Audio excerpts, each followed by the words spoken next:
The thing about working for the Department of Homeland Security's Intelligence Division is that your family never really understands what classified means. Not really. To them, it's just a word you use to sound important, to avoid explaining your boring desk job, to make yourself seem more interesting than you actually are. I'm Sarah Mitchell, 31 years old, and I've worked as a senior intelligence analyst for DHS for 6 years. My security clearance level is TS/SCI with special access to counterterrorism intelligence. I analyze threat data, coordinate with international agencies, and help prevent attacks on U.S. soil. But to my family, I'm just Sarah who works for the government doing paperwork. My older sister Amanda is a pediatrician. My younger brother Kyle runs a successful marketing agency. They have careers people understand, careers they can explain at parties, careers that make mom and dad proud. Me. I've spent 6 years saying, I can't discuss my work, so many times that my family genuinely believes I have nothing interesting to discuss. The problem started 3 months ago when I made the mistake of working from home during a family visit. I'd been at my parents' house in suburban Virginia for Mom's birthday weekend. It was supposed to be relaxing, a break from the intensity of my job. But Friday afternoon, my supervisor called with an urgent situation. A credible threat had emerged requiring immediate analysis. I need you to review the intelligence packet and provide assessment within 4 hours, Director Walsh had said. I'm sending it to your secure home system now. Understood, I'd replied, already heading to my childhood bedroom where I'd set up my secure laptop. I have protocols for working remotely. Encrypted laptop, biometric authentication, isolated network connection, physical security measures. My bedroom door had a reinforced lock I'd installed myself. The windows had security film. It was as secure as I could make a civilian location. The intelligence packet was 47 pages of classified threat assessment data.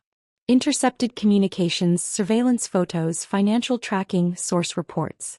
It detailed a suspected terrorist cell planning an attack on transportation infrastructure. Lives depended on my analysis being accurate and fast. I'd worked for 3 hours straight cross-referencing data, building timeline analysis, identifying pattern connections. I was deep into the work when Mom had knocked on my door. Sarah, honey, dinner's ready. I'll be down in an hour, Mom. I'm working. On a Friday night? Sweetie, you need to relax. It's just work. It can wait. I'd wanted to explain that just work meant preventing people from dying, but I couldn't say that. So I just repeated, I'll be down when I'm finished. Please don't disturb me. She'd gone away, but I'd heard her talking to Dad downstairs. She's locked herself in her room with her computer again. I don't understand why she can't just take a weekend off. How important can government paperwork possibly be? I'd finished the assessment at 8 p.m., transmitted it through secure channels, and joined the family for late dinner. Amanda had already left to handle a patient emergency. Kyle was showing Mom and Dad his latest marketing campaign on his tablet. Sarah finally emerges, Dad had said with gentle teasing. Your brother's been here all weekend without checking his work once. You could learn something from him about work-life balance. My work has different requirements, I'd said carefully. Bureaucracy waits for no one, huh? Kyle had laughed. I don't miss working for other people. Being your own boss means you control your time. I'd let it go like I always did. They didn't understand that I wasn't checking email or tweaking spreadsheets. I was literally analyzing threats to national security. But I couldn't tell them that, so I just seemed like a workaholic with poor boundaries. The following morning, I'd left my secure laptop in my locked bedroom while I went for a run. Standard protocol. Secured device, locked room, family members who'd been briefed repeatedly about not touching my work materials. I'd been gone 45 minutes. When I'd returned, sweaty and ready for a shower, I'd found my bedroom door open. My heart had dropped into my stomach.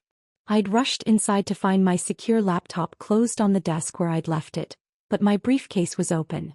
The printed intelligence packet I'd been working from, which I should have secured in the locked case before leaving, was gone. Mom. I'd called out, trying to keep the panic from my voice. Did someone come in my room? Oh, honey, yes, Mom had called back from the kitchen. I needed to grab your laundry. The door was locked, but I used the master key. I didn't touch your computer, don't worry. The master key. The one I'd forgotten existed from when I was a teenager. I'd gone downstairs on shaking legs. Mom, Dad, and Kyle were in the living room. And spread across the coffee table were 47 pages of classified intelligence documents. "Mom," I'd said, voice carefully controlled. "Where did you get those papers?" "From your briefcase, sweetheart. Kyle was asking about your work and I thought it would be nice for you to share for once. You're always so secretive." She'd smiled, completely oblivious. "We've been looking through them. It's actually quite interesting. Although I don't understand most of it." Kyle had been holding a page with surveillance photos. Dad had been reading a threat assessment memo marked top secret //SCI//no foreign in red letters at the top. "These are classified documents," I'd said quietly. "You've just committed a federal crime." Mom had laughed. "Oh, Sarah, don't be so dramatic. It's just your work papers. We're your family." "These documents," I'd continued, pulling out my phone, "are top secret sensitive compartmented information. They detail an active counterterrorism investigation. Unauthorized access is a felony. Unauthorized disclosure could result in people dying." "Sarah, relax," Dad had said, waving dismissively. "We're not going to tell anyone. We were just curious about what you actually do all day." My phone had a panic button, a security feature for exactly this kind of scenario. Unauthorized access to classified materials by uncleared individuals in an unsecured location. I'd pressed it while they were talking. "You need to put those documents down immediately," I'd said. "Do not read another word. Do not touch them. Put them on the table and step away." "Just sharing your boring government work," Mom had said with exasperation. "Nothing important here." Dad had continued scanning the page in his hands, squinting at surveillance photos. "Is this in Arabic? Were you translating something?" Kyle had his phone out, apparently photographing one of the pages. "This is actually pretty cool, Sarah. You're like a real analyst. Why didn't you ever tell us you worked on stuff like this?" "Because it's classified," I'd said. "Kyle, delete that photo right now." "It's just for me," he'd protested. "I'm not going to post it anywhere." I'd pressed the security alert button on my phone. The emergency response would be immediate. Probably 3 to 5 minutes given our proximity to federal facilities in Northern Virginia. "Everyone needs to sit down," I'd said. "Put down all documents. Put your hands where I can see them." Mom had actually laughed. "Sarah Michelle Mitchell, you're being ridiculous. We're your parents. Unauthorized persons have accessed top secret materials containing intelligence on an active counterterrorism operation," I'd said, now speaking partially for the recording that had activated when I pressed the panic button. 3 individuals present. Location: 2847 Oak Valley Drive, McLean, Virginia. Materials compromised. Full intelligence packet reference number. I'd rattled off the classified designation. Photos have been taken by unauthorized person on personal device. Requesting immediate response team. "What are you doing?" Kyle had asked, starting to look nervous. "My job," I'd replied. "Which you've just massively complicated." That's when we'd heard the vehicles outside. Multiple vehicles arriving fast. Dad had gone to the window. "Sarah, there are black SUVs in our driveway. At least 4 of them. People in tactical gear are getting out." "Those would be the Homeland Security response teams," I'd said quietly. "You called the police on your own family?" Mom's voice had risen in pitch. "I activated mandatory security protocols for compromised classified materials. What happens next isn't my choice. It's federal law." The front door had crashed open. They'd breached it rather than knock. 6 armed agents in tactical gear had swept into the living room, weapons drawn. "Homeland Security. Everyone on the ground now." Mom had screamed. Dad had frozen. Kyle had dropped his phone and raised his hands. "Down on the ground. Hands behind your heads." They'd all complied, lying face down on the carpet as agents secured the room. One agent had moved to me. "Agent Mitchell?" "Yes." 3 unauthorized individuals accessed classified materials from my briefcase. Full intelligence packet on Operation Sandstone. 1 individual photographed documents on personal device. I'd pointed to Kyle's phone on the floor. "Secure all electronic devices. Bag all documents. No one touches anything." Another team had swept through the house, checking for additional persons. A 3rd agent had begun photographing the scene. The spread documents on the coffee table, the phones, the briefcase, everything. "Sarah, what is happening?" Mom had sobbed from the floor. Why are you doing this to us? I'm not doing anything, Mom. You accessed classified materials without authorization. That's a federal crime. These agents are following mandatory response protocols. The lead agent had checked the documents on the table. Jesus Christ. These are current threat assessments? Active operation intel. Yes, sir. I was conducting remote analysis. Materials should have been secured in locked case. That's my failure. But the unauthorized access occurred when my mother used a key to enter my secured room and removed documents from my briefcase without my knowledge or permission. Your mother. The agent had looked at the three people on the floor with new understanding. Family members? Yes, sir. They've been briefed repeatedly about not touching my work materials. I had verbally reminded them multiple times this weekend. Did they know the materials were classified? The documents are clearly marked top secret on every page. They were informed these were classified work materials. They chose to access them anyway. Ka had started crying. I didn't know it was this serious. Sarah, please tell them it was just a misunderstanding. You photographed a classified document, I'd said flatly. That's not a misunderstanding. That's a felony. Another agent had emerged from upstairs with my laptop. Secure device appears undisturbed. Biometric lock engaged, no unauthorized access attempts. Thank God, I'd muttered. If they'd tried to access my laptop, this would have been even worse. The lead agent had pulled me aside while his team continued processing the scene. Walk me through exactly what happened. I'd given him the timeline. Working Friday night. Securing laptop but failing to secure printed materials in locked case. Leaving for a run. Returning to find family had accessed my room and removed documents. Finding them reading and photographing classified materials. They're going to be arrested, the agent had said. It wasn't a question. I know. You understand this will destroy your family relationships. I understand. But those documents contain intelligence that could identify sources, compromise operations, and get people killed if disclosed. My family doesn't get a pass on that because we share DNA. He'd nodded grimly. You did the right thing. But I'm sorry anyway. They'd taken Mom, Dad, and Kyle into custody. Flex cuffs, read them their rights, the full procedure. Mom had been hysterical. Dad had looked at me with betrayal in his eyes. Kyle had kept saying, I'm sorry, I didn't know. But they had known. I told them 100 times not to touch my work materials. They just never believed those materials actually mattered. My sister Amanda had arrived an hour later. She'd been contacted as next of kin.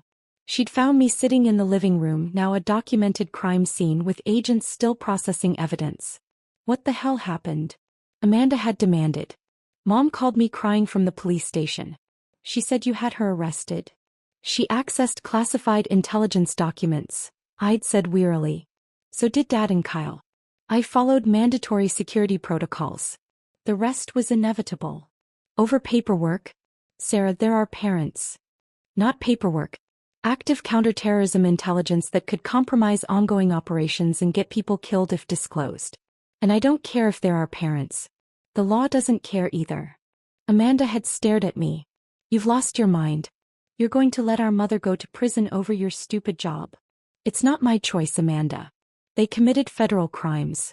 The moment they accessed those documents, the outcome was determined. I reported it as required by law. Everything after that is out of my hands. You could have not reported it. Then I would have committed a felony, failure to report a security breach. I would have lost my clearance, my career, and probably faced criminal charges myself. And if that intelligence had been further compromised, people might have died. Is that what you wanted me to do? She'd looked at me like I was a stranger. I wanted you to protect your family. I am protecting my family, I'd said quietly. And about 330 million other people who live in this country. Your family isn't more important than national security. No one's family is. Amanda had left without another word. The investigation had taken 3 weeks. Mom, Dad, and Kyle were released on bond but faced serious federal charges. Unauthorized access to classified materials, unauthorized disclosure, and in Kyle's case, unauthorized reproduction of classified documents. Their lawyer, a former federal prosecutor who understood exactly how screwed they were, had negotiated plea agreements. Mom and Dad pleaded guilty to misdemeanor unauthorized access with 2 years probation, $50,000 fines each and mandatory security training. Kyle, because he'd photographed documents, faced felony charges. He pleaded guilty to 1 count in exchange for 18 months in federal prison followed by 3 years supervised release. My family was destroyed. The legal fees alone would bankrupt my parents. Kyle's marketing business collapsed. Who wants to hire a convicted felon who photographed classified government documents? His wife had filed for divorce. Amanda refused to speak to me. Extended family took sides, most of them against me. I was disinvited from family gatherings, removed from family group chats, treated like I'd committed some unforgivable betrayal. And maybe I had from their perspective. But from my perspective, they'd committed an unforgivable betrayal first. They'd been told repeatedly not to touch my work materials. They'd been warned that my work was classified and serious. They'd chosen to disregard all of that because they didn't believe what I did actually mattered. They'd been wrong. 4 months after the incident, I sat in Director Walsh's office for a security review. "Your family situation has been thoroughly investigated," she said, reviewing the file. "We've concluded you followed all proper protocols. In fact, your response to the breach was exemplary." "Thank you, ma'am. However, your home environment has been deemed insecure for remote work. Future assignments requiring classified materials will need to be conducted in secure facilities only." "I understand." She'd closed the file and looked at me directly. "How are you holding up?" "Honestly, ma'am, not great. But I'd make the same choices again." "Good. Because that's the only right answer. National security can't be compromised for personal relationships. The moment you put family loyalty above operational security, you become a liability." "Yes, ma'am." "For what it's worth, Mitchell, I'm sorry. I know this cost you everything. But you saved an operation that was already on a knife's edge. The intelligence your family accessed included source identification data. If that had been disclosed, we would have lost critical assets in a hostile region. People would have died." "They still don't understand that," I'd said quietly. "They think I chose paperwork over family. They'll probably never understand. Most people can't conceptualize what we actually do because we work in the shadows. We prevent disasters that never happen.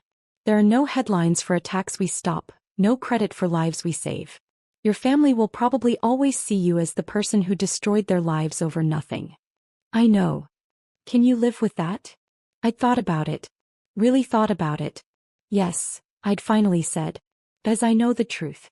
And I know that intelligence packet contained information that would have compromised 8 human sources, 3 ongoing operations, and potentially revealed intelligence gathering methods to hostile actors. My family's comfort isn't worth that price. Nobody's is." Director Walsh had smiled slightly. "You're going to go far in this agency, Mitchell. Unfortunately, you're also going to be very lonely." She'd been right on both counts. 6 months after the incident, I was promoted to lead intelligence analyst with a 22% pay increase and expanded operational authority. I was working on high-level threat assessments, briefing senior officials, coordinating with international partners. My career had never been better. My personal life was destroyed. Mom sent a letter from her court-mandated security training. It was full of hurt and confusion, asking why I'd done this to them, saying she'd only wanted to understand my work, that she was my mother and deserved to know what her daughter did all day. She still didn't get it. Dad wouldn't communicate at all. Amanda sent one email. "I hope your job was worth it. You've lost your family." Kyle wrote from federal prison. Unlike the others, his letter showed some understanding. "Sarah, I'm not going to say I forgive you because I'm still angry.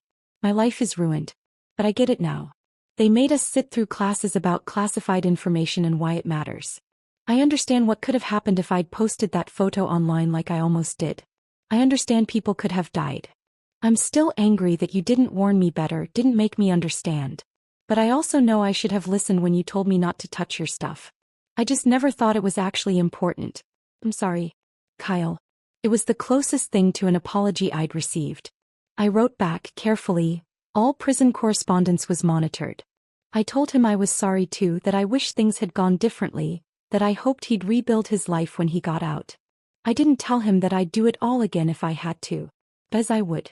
The operation I'd been analyzing, Operation Sandstone. Successfully interdicted a terrorist cell planning coordinated attacks on subway systems in 3 major cities. 47 people were arrested. Hundreds, possibly thousands of lives were saved. My family would never know that. The operation was classified. The success would never make headlines.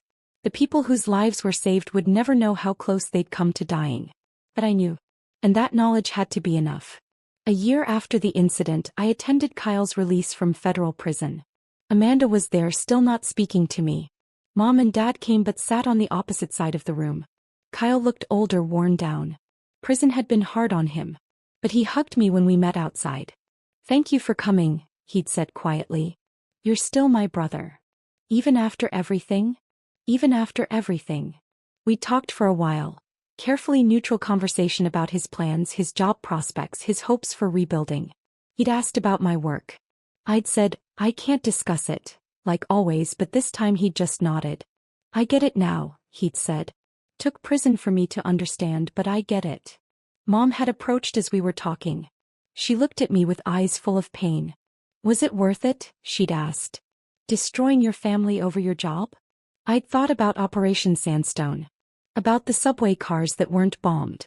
About the people who went home to their families that day without ever knowing they'd been in danger.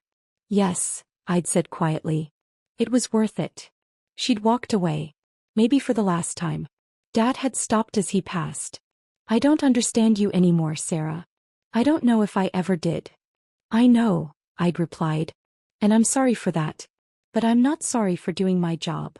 He'd left without another word. Amanda had been the last to go. She'd paused near my car. "Do you ever regret it?" she'd asked. "Every day," I'd admitted. "But I'd still make the same choice." "Then you're not the sister I grew up with."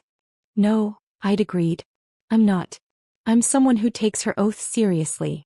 Someone who understands that protecting people sometimes means making choices that destroy your own life. You save lives every day as a doctor. You understand sacrifice. Not like this. Not turning on your own family." "They turned first," I'd said quietly. "When they decided my work didn't matter enough to respect basic boundaries. When they chose curiosity over my repeated warnings. They made their choices. I just dealt with the consequences." She'd driven away without responding. I'd stood in that parking lot for a long time, watching my broken family disappear in different directions, knowing I'd been the one to shatter us. But I'd also stood there knowing that somewhere, people were alive because I'd done my job. Because I'd prioritized national security over family comfort. Because I'd made the hard choice when it mattered. 2 years later, I received the intelligence community's Exceptional Service Medal. The citation was classified. I couldn't tell anyone what it was for. But Director Walsh had shaken my hand at the private ceremony. "Your work on Operation Sandstone and subsequent operations has been extraordinary," she'd said. "You've demonstrated exactly the kind of integrity this agency needs." "Thank you, ma'am. I know what it cost you. I'm sorry it had to cost that much." "It is what it is." She'd looked at me thoughtfully. "You know, Mitchell, most people in your situation would have let their family off with a warning. Secured the documents, given them a stern lecture, never reported the breach. It would have been easier. Safer for your career, honestly." "And wrong," I'd said. "The protocols exist for a reason. I don't get to ignore them because enforcement is inconvenient." "Exactly. And that's why you're receiving this medal. Because integrity means doing the right thing even when it destroys you." The medal sat in my apartment now in a locked case that required biometric access. Like everything else in my life, it was something I couldn't share, couldn't explain, couldn't use to help people understand who I was or what I'd sacrificed. My family still didn't speak to me. They probably never would. But somewhere out there hundreds of people were alive because I'd stopped an attack they'd never know about. Because I'd protected intelligence that kept sources safe and operations secure. Because I'd chosen duty over family when it mattered most. That had to be enough. It was all I had left. And standing in my secure apartment, looking at that classified medal representing sacrifices no one could know about, I realized something. I'd do it all again. Every painful choice. Every family relationship destroyed. Every lonely holiday and missed birthday and cold shoulder from people I loved. I'd do it all again because that's what the oath meant. That's what service meant. And some things, National security, operational integrity, the lives of people who would never know I existed, were worth more than my family's forgiveness. Even if that truth left me completely alone, it was enough. It had to be enough.